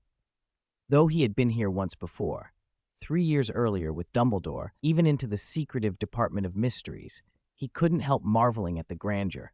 The long, polished dark wood floor, the peacock blue ceiling, a gigantic notice board of golden symbols, statues of wizards, witches, centaurs, goblins, and house elves circling a central fountain, and gilded fireplaces set into every wall. This time, however, the hall felt emptier, almost forlorn. Few people moved through the fireplaces. Those at their posts either loafed or looked deathly bored. When the phone booth appeared at the hall's end, most of the attendants turned their heads, their expressions lifting with the brief amusement of an interruption. After all, who wanted to work overtime on Christmas? The security desk is at the end of the main hall. Avada forced his surprise back into place, murmured the whereabouts to himself, then walked toward the desk at a steady pace. "Show your wand." 2 officials sat behind the desk, voices flat, faces blank, matching the phone booth's monotone. Avada handed over his self-made, jet-black wand. One official produced his own wand and began a methodical inspection. The other peered at Avada and asked, frowning, "You brought luggage?" "Yes, I arrived in Britain straight from the airport and haven't arranged accommodation yet." "Then the luggage must be inspected and kept here." The official's tone made clear this was an unwelcome extra chore. Avada felt a touch embarrassed, but had no choice. He needed to register as soon as this body entered the magical community to avoid leaving loose ends. He handed over the suitcase. The inspector opened it in what he called muggle mode, tapping it here and there with his wand until he found the switch to ordinary mode and revealed space expanded with an undetectable extension charm. "You used an undetectable extension charm?" the inspector said, eyebrow raised. "Such unauthorized enchantments are illegal in Britain. Do you have a permit from the Australian Ministry of Magic?" "Unfortunately, no," Avada admitted, "and that's why I had to come in person." He forced a wry smile. "I don't have a registered identity in Australia either." The inspector's frown deepened. "What do you mean by no registered identity? Where do you live? Which magical school did you attend? Where did you acquire this wand and these items?" His tone had shifted from routine to guarded. Avada, prepared for such questions, told the explanation he'd rehearsed. "I lived with my teacher from childhood. All these items were given to me by him. Before he died, I hardly had contact with the outside world." "You'll need to go to the Department of International Magical Cooperation," the inspector said, cutting him off. "They'll handle your case. This desk only handles security. And because of your situation, your wand will be held here for the time being. Any more questions?" "No." Avada answered quickly and politely. "How long will I have to wait?" "I am consulting." The inspector pushed the suitcase toward his colleague for further checks, then, under a disgruntled stare, scribbled a note and sent it away in a curl of magical flame. A few minutes later, the same spot bloomed into flame again and the note returned. The inspector read it, then looked up and nodded. "You're lucky. The Department of International Magical Cooperation is unusually free today. The 6th floor. Come with me. Your wand and luggage will be sent up for further inspection, and you may be questioned. Answer truthfully." "Understood." Avada nodded and followed the official to the elevator. 196. The Wild Wizard's Apprentice. Avada didn't mean to grumble about ministry employees forced to work shifts over the holidays. He understood how fragile the fabricated identity attached to this body was. No official identity, no records in any national ministry of magic, no traceable living documents, and the immediate unlicensed use of apparition and an undetectable extension charm. There was no neat shortcut. If he wanted a legal identity in British magical society, the route ahead was unavoidable unless he planned to hack into the ministry's immigration files, wizard identity archives, apparition certificate registers, and a raft of other records to insert his information directly. and then modify the memories of everyone who managed those archives so they would remember processing his application. That would be a terrifying amount of work, far more trouble than this process, and wholly unnecessary. Besides, he'd recently decided to stop abusing mental magic, so that was out of the question anyway. He was, if anything, relieved. The officials hadn't slapped him in manacles or attached anti-magic devices to him. After taking his wand and luggage, they simply searched him and escorted him into the International Magical Cooperation Department's Magical Law Office. As old Tom had predicted, hardly any wizards bothered to travel abroad over Christmas, but the International Cooperation Office still had staff on duty. No long lines, although those 7 days' rent at the Leaky Cauldron hadn't been wasted. Even after this, he would need to stay there for a while. Let me see. Across the desk sat a slightly rotund, balding wizard whose worn face matched the others he'd seen that morning. His sorted luggage sat beside him. The parchment before the clerk was densely written. Aside from that trunk with an illegal, undetectable extension charm, there are no other illicit items, and the total value doesn't amount to smuggling. Good. We'll begin with a simple registration. Name, Crew Impuri. Age, 27. Wand, 12 inches, applewood, thunderbird feather. Matches the inspection. The clerk nodded, visibly more relaxed. Applewood wands tended to be a positive sign, he thought. Any muggle relatives, people who can't perform magic? I don't believe so. Good. That halves the paperwork. Next, schooling? No formal schooling. Avada shook his head. I studied under my teacher until he died. I never attended a recognized wizarding school. My wand and these magical items were made by my teacher or by me. None at all? The clerk frowned. So you never received any formal education recognized by a national ministry of magic, and you can't produce any certificates? That's right, he snorted, part amusement, part annoyance. Well, that's going to bring me some overtime. He fished a file from a drawer. Hermit wizard apprentice entering magical society and foreign wizard without official identity. The last case like this was, we need complete information on your teacher and the kind of magic you studied. After a long minute, he looked up, tired. You'll need to go to the Auror office for testing later, but for now describe your teacher. Name? Gandalf. Gandalf Maiar. Northlander name, the clerk murmured. How long were you with him? As long as I can remember. Where did you live? In the Victoria Desert region. You said he died? Yes, an experimental accident. The clerk filled in the form, a reclusive, scholarly, and somewhat wild wizard who kept apart from wizarding society with an apprentice trained their whole life as an assistant. Crew Impuri had rarely interacted with the wider magical community and had come to more prosperous Britain only after the explosion that killed his teacher and swallowed most of their possessions. All right. The clerk set down his pen and rubbed his stiff wrist. Next, you'll go to the Auror office for an examination to confirm you're not a dark wizard. Afterwards, we'll return your wand and luggage, but that irregular trunk will need to stay here until its paperwork is complete. Understood. Thank you.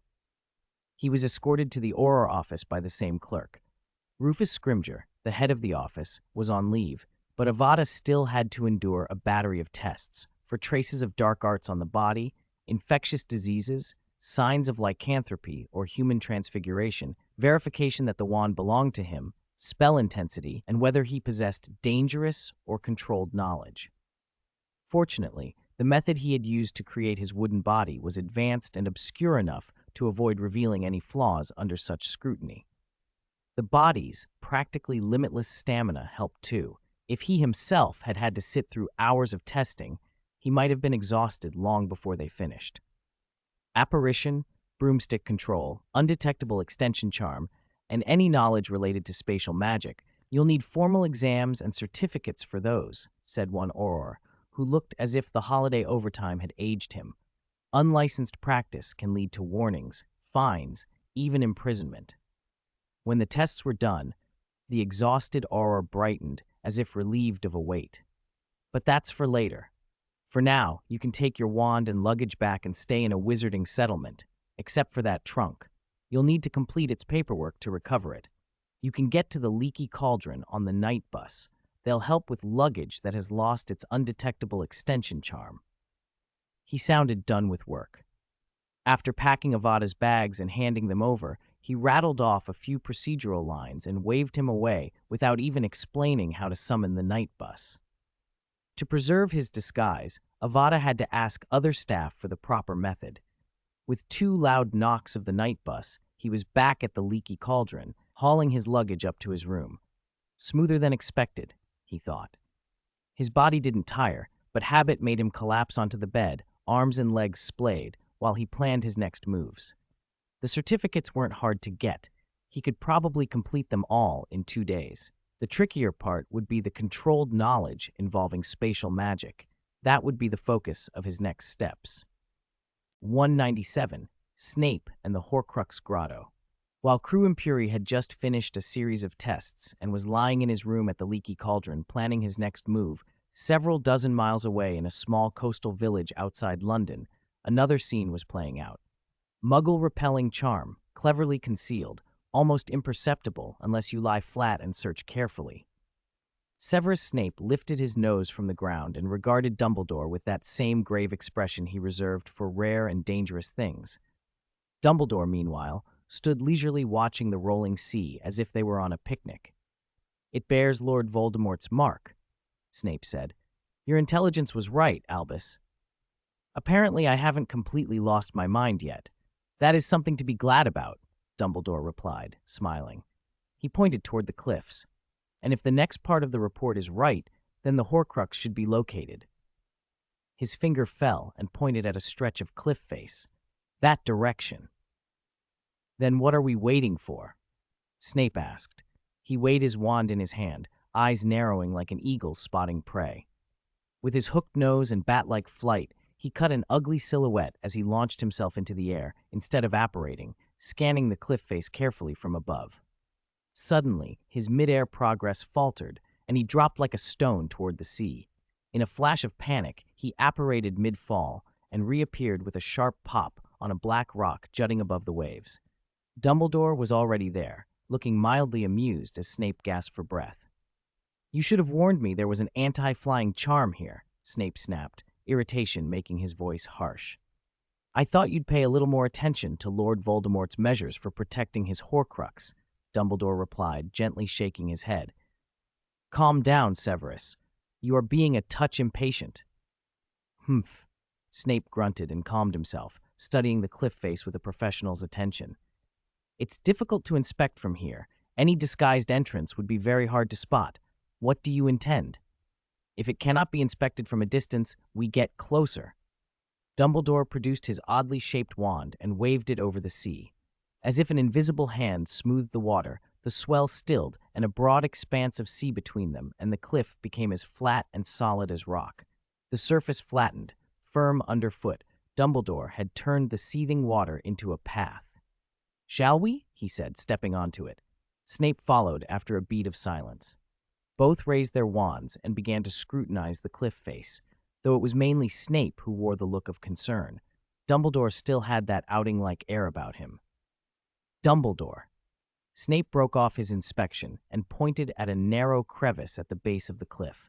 "Could this be a trap? Or has Lord Voldemort simply left the entrance to his Horcrux, just like this?" Dumbledore said, staring at the gap that looked wide enough for an ordinary person to swim through. He looked oddly put out. "You know, Severus, splitting the soul affects intelligence to some extent." Dumbledore forced a grin as if the idea amused him despite the circumstances. "Let's be grateful for our enemies' mistakes. When they hand us such a glaring flaw, that's a gift." With that, he parted the flattened water at the mouth of the crevice and walked in. Snape followed, still muttering. "That only makes it easier for anyone to find. If every one of Voldemort's defenses is this ridiculous and someone unknown gets in, we could lose the only clue to a Horcrux." They passed a short distance and reached a dead end. Snape drew his wand and fished a handful of instruments and vials from his pockets, testing the stone, probing for hidden seams. "Found it," he said after a long moment. He tapped a section of plain rock with the tip of his wand, and, for a heartbeat, the outline of an archway shimmered into being, glowing with blinding white light as if a lamp blazed behind it.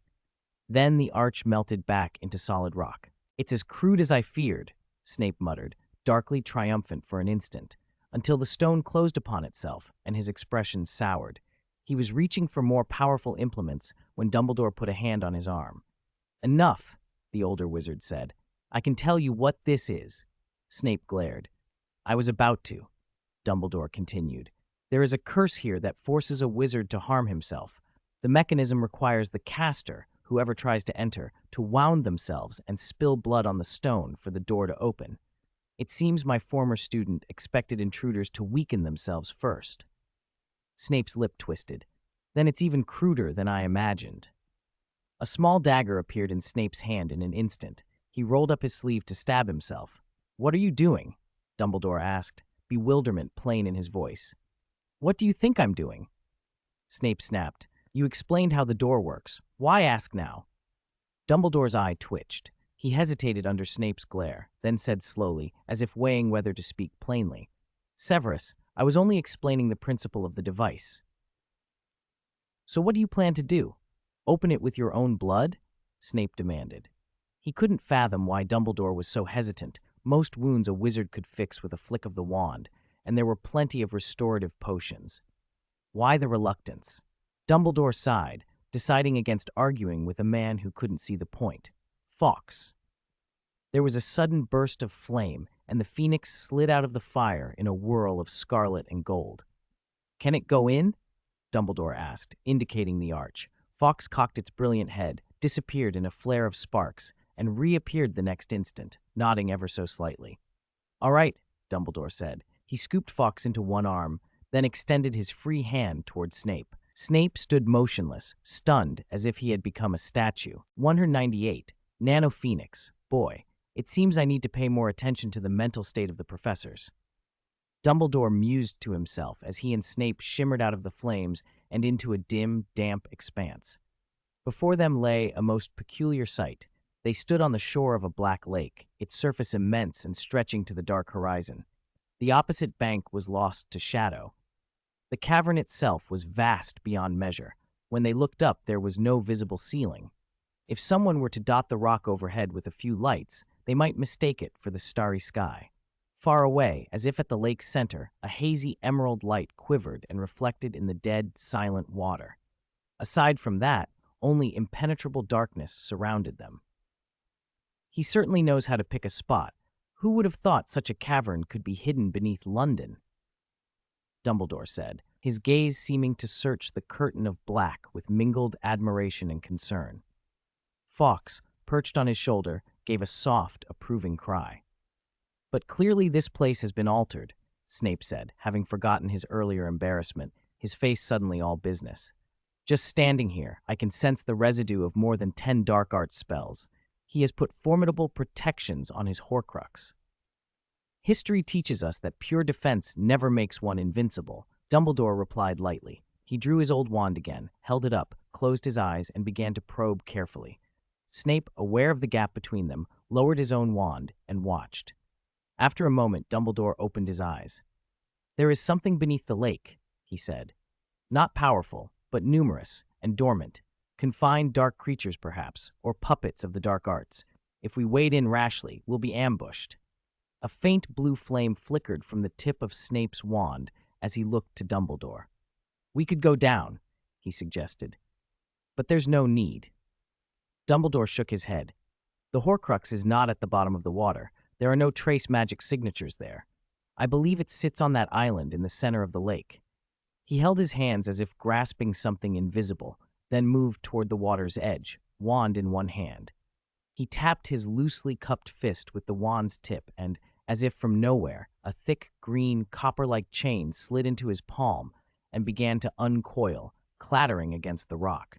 The chain seemed to wriggle like a snake, trailing into the black water. Moments later, the bow of a small boat rose silently from the lake, glowing the same faint emerald as the chain, and drifted to shore with barely a ripple. "A trap? There doesn't appear to be anything on it," Snape murmured. "Indeed, there isn't. This is probably a backdoor Voldemort left for himself. We can be certain now there are no other unknown dangers in the lake. Take my arm, Severus." With a sudden burst of light, Dumbledore and Snape reappeared directly on the island at the lake's heart. Are we really not going to follow procedure? Snape said as he let go of Dumbledore's arm, a look of amused consternation on his face. You didn't consider that if this island had detection magic, a powerful trap might trigger if the boat didn't dock first. Thanks for the reminder, Severus. You are more meticulous than I am, Dumbledore replied, smiling. He paused and added, wryly, Fortunately, Voldemort didn't hire you as a consultant when he built this place. Or I might be at a disadvantage. He did not imagine this approach. They could now examine the island closely. It was little more than a flat lump of black stone, about the size of a classroom, empty except for the source of the green light. Up close, the light shone brighter. It emanated from a stone basin that resembled a pensieve, set on a base that raised it to table height. The basin was full of an emerald liquid that shimmered with phosphorescence. This looks like the last layer of defense, and given his style, the strongest and hardest to break, Dumbledore said, pointing. Your area of expertise, Severus, he added. I know, Snape said. He drew his wand and scrutinized the liquid with clinical care. After a while, he produced a large assortment of colorful reagents and applied them to the surface and the stone. How troublesome, he muttered. Even so, the things that had troubled him before had often been solved by the old man beside him. He expected the same now, but after multiple tests, he looked grim. This is a combination of potion, curses, and ritual, he said. It is extraordinarily resilient, virtually impossible to destroy by force. I cannot find a way to break it. I believe the Horcrux lies at the bottom of this liquid, Dumbledore said. This stuff cannot be touched, removed, scooped out, or siphoned. It cannot be vanished, transfigured, or altered. The basin and its base are almost indestructible, and the only way to make this liquid disappear is... Snape produced an empty measuring cup with a wry expression and scooped up a cup of the emerald liquid. To drink it, he finished. How nasty, Dumbledore said. And unimaginative, Snape added. He swirled the cup with one hand, then conjured a snake with his wand and commanded it to open its mouth. He poured the cupful into the snake. The moment the liquid touched the creature, it was annihilated with a bang. The potion, after destroying the snake, vanished from midair and flowed back into the stone basin as if it had never left. Snape frowned. What is going on? Is there an ingredient I've not detected? He began pulling instruments and devices from his pockets and within minutes had surrounded the basin with an array of apparatus that filled the small island. Dumbledore watched his friend work, an eyebrow twitching. Snape stood over the basin, wand in hand, chanting and probing, sweat beading at his temple. His analysis lasted nearly 20 minutes. When he finally looked up, his face was pale with a mix of frustration and dread. Souls, he said, each word hard-won. The principle behind these concoctions uses the essence of the soul. Only a true, living being with a soul can truly drink it. No trick bypasses it. 199. Dumbledore's concerns, soul. The single word from Snape made even Dumbledore straighten. A clever method, he said at once. I'm afraid this obstacle will slow us for some time. Gurgle? As Dumbledore pondered, Fawkes, who had been perched on his shoulder, fluttered down. The phoenix clung to the edge of the stone basin, peered into the potions with his beak hovering over them, then looked back at Dumbledore, as if asking permission. No need. Dumbledore chuckled and gently nudged the bird aside. I haven't tasted it myself, but I suspect drinking that would not be pleasant. But in any case, Snape said, his eyes fixed on the basin, we need a living being with a soul to drink it. With a soul, with intelligence, we could bring a few prisoners from Azkaban. Fudge would never agree to that. Dumbledore shook his head. He wants to serve out his term without a scandal. For political reasons, he cannot tolerate disturbances. Hauling prisoners from Azkaban for inhumane experiments would be disastrous for him. Sometimes I think, if Lord Voldemort were resurrected right in front of him, Fudge still wouldn't accept it until he saw every last piece of evidence himself.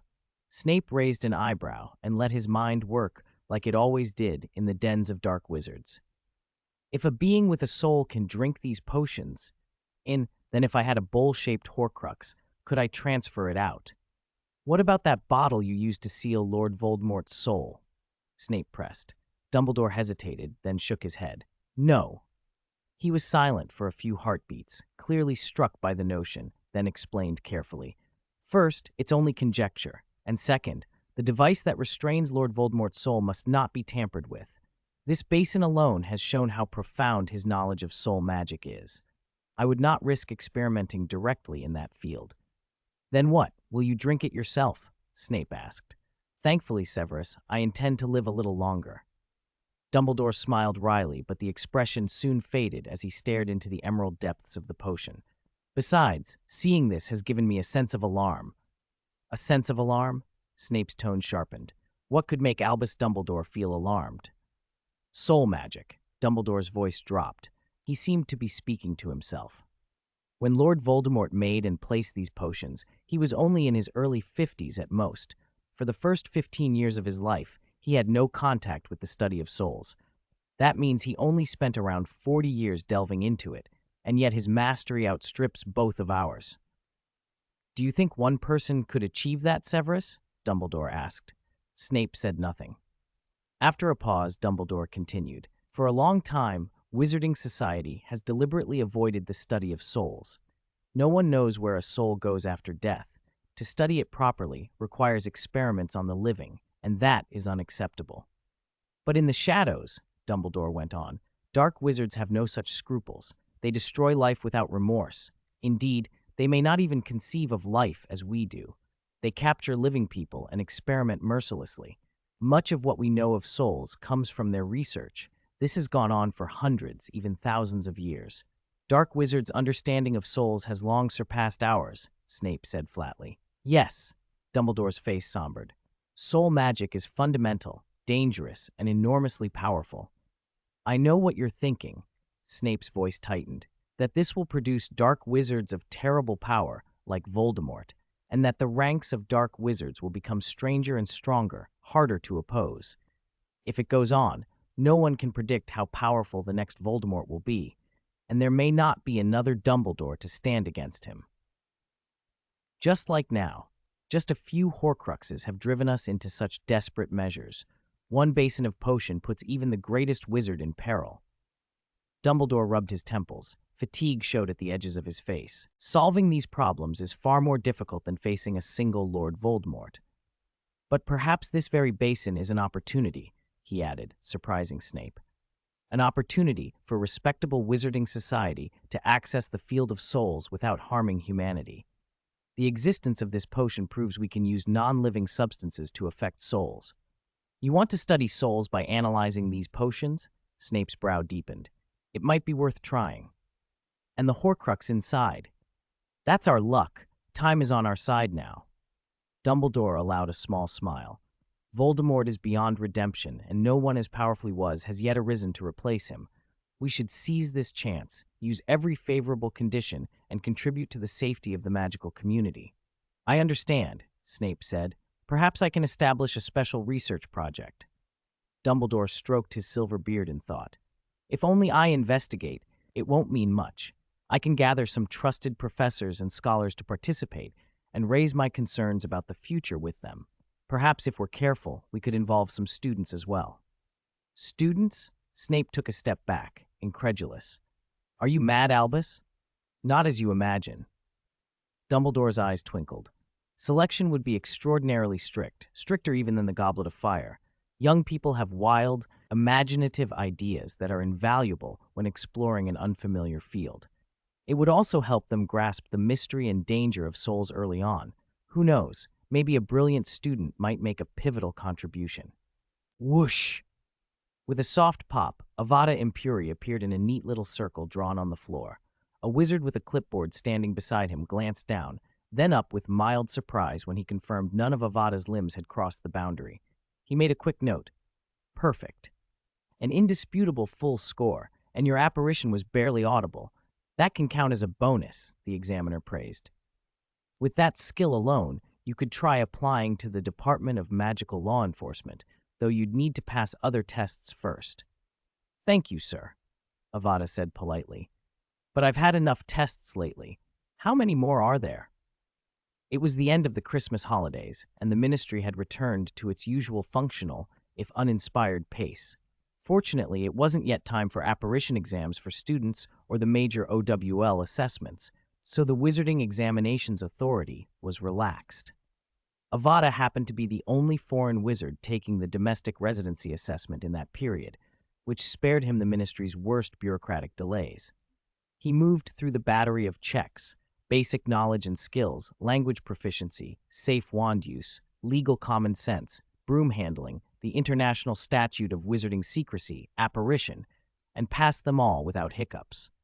His only real problem was that Hogwarts Christmas break was ending, and the second half of fourth year meant OWL homework piled on. His dual consciousness meant double the work and double the pressure. "One left," the examiner said, looking at his clipboard. "This final part concerns your mastery of controlled knowledge, specifically an assessment of spatial knowledge. Afterward, we'll do some background checks about long-term residency, ask what you intend to do here, that sort of thing." "So there isn't a naturalization oath at the end?" "No, wizards don't do oaths like that." The man shrugged. "Magical oaths are binding in a way ordinary citizenship declarations are not, and wizards move between countries often enough that making them swear to a host of pledges would be impractical." "When does it start? If you're ready, we can begin now. The questions are prepared." "Let's get it over with. I want my trunk back. Take me to the testing room, please." Applying to the ministry for permission to study controlled magic can be arduous. Long forms, strict reviews, demonstrations of ability, and guarantees not to abuse or teach the material privately. Exceptional professions, aurors, professors, get special leeway. Hogwarts staff can authorize student access to some restricted section books. And a foreign wizard like Avada, who already possessed the knowledge, faced a simpler, more regulatory assessment. Make sure he understood the rules and could be trusted to observe them. In the temporary examination chamber, 3 examiners sat across from him. "We divide this assessment into 3 parts," one said: theory, practical skill, and compliance with norms. "Any questions? Shall we begin?" "Begin." The room vanished. He found himself in total darkness. Only his hands, a tabletop, a stack of papers, and a pen were visible. The silence felt as if sound itself had been swallowed. Avada turned the exam paper over in his hands and admired the anti-cheating mechanism. Even OBULs weren't run like this. "The first section is simple," he muttered as he scanned the pages. "Basic stuff, but then it ratchets up. Lots of tricky stuff and traps." He frowned. "Further on, these are nearly incomprehensible. Anyone who aces this must be a spatial specialist." He worked through the paper. 2/3 of the questions he could answer. The remainder demanded deep spatial theory. After thinking it through, he set the pen to the parchment and wrote quickly. More than 2 hours later, he put the pen down. The papers and implements vanished, replaced by other objects which materialized out of the surrounding dark. A parchment instructed him which spatial charms to cast on the items. Practice was easier than theory. Avada executed each required spell cleanly. He could have attempted to break the complex spatial maze at the end, but he didn't want to reveal a trump card by outperforming the paper's expectations. The legal and regulatory section was even simpler. His counterpart at Hogwarts had a trove of legal texts and case studies he could draw from. "You may submit your paper." When the exam vanished, the darkness dissipated, and he was back in the bright, normal room. The 3 examiners had been there the whole time. It was now afternoon. Avada stretched and yawned in a deliberately neutral way. "When will I get the results?" "You can have them now, Mr. Impuri." The middle examiner smiled. "We grade in real time. Otherwise, why would the 3 of us sit here?" "So did I pass." "Congratulations, Mr. Impuri." The examiner beamed. "Your theoretical knowledge and practical operation scores are E, and your legal compliance score is O. We're very pleased that British Magical Society welcomes such a young talent in the field of spatial magic. I personally look forward to seeing you at future academic conferences." Avada nodded. Those examiners must be spatial masters to mark a paper that quickly. He stood up to leave. Before they dispersed, the examiner added, "One more thing. For some reason, it's become fashionable among pureblood families in Britain to install anti-apparition jinxes in their homes. We're worried there aren't enough specialists to handle installations and consultations. If you're looking to earn some coin, that market can be quite lucrative." "Thank you for the suggestion," Avada said with measured gratitude. The offer was sincere. The man had given it out of admiration and practical concern. As he walked toward the last office, a wry smile crossed Avada's face. Pure Bloods installing anti-apparition jinxes? The reason was obvious. They'd been spooked by Dumbledore's demonstrations gathering evidence last year. Of course, Dumbledore had used a phoenix to apparate, so unless those families hired goblins from Gringotts to stand guard, their expensive wards would be more for show than effect.